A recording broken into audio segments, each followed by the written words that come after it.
The edibles were elusive in the late days of the forest. You see, time with a capital T was only talked about when looking forward.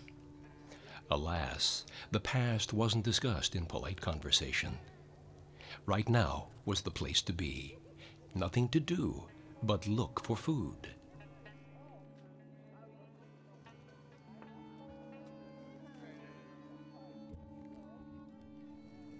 The psychic gardener remembered when matters were manicured and plush. She kept happy by focusing on prettiness and pretended when make-believe was necessary.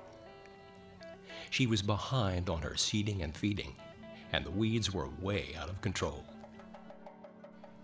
The sweet swirl girl was the freshwater fairy from another time.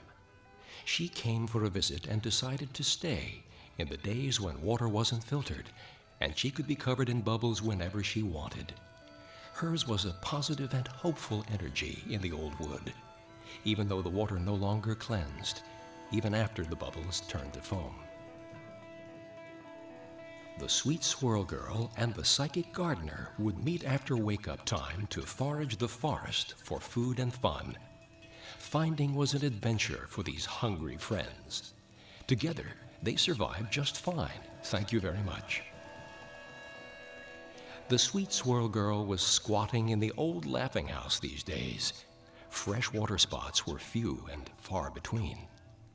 The psychic gardener preferred to sleep in nooks and crannies and face the first sunshine. Wake-up time came with the rumblies for breakfast. Plans were made for food and fun. The sweet swirl girl and the psychic gardener happened upon a forgotten character that day. Masami, the singing swamp goddess, kept a watchful eye on the quagmire, but became still between thoughts. She was just letting these days pass by, standing still, staying silent, growing herself into the mossy ground. With some gentle nudges and loving tugs, Masami began moving again, stretching, smiling, and singing like when the forest was still enchanted. When the psychic gardener could still plant serenity bushes and the sweet swirl girl twirled on eddies of fresh water. When the wires weren't running everywhere, complicating the quagmire with their buzz, buzz, buzz. The barbed wire near the last tall tree meant they would have to take the long way today.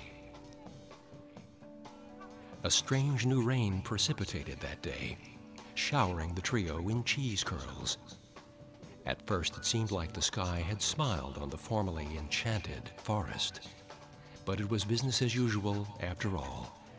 Stale, sour, and hydrogenated. This simply would not do.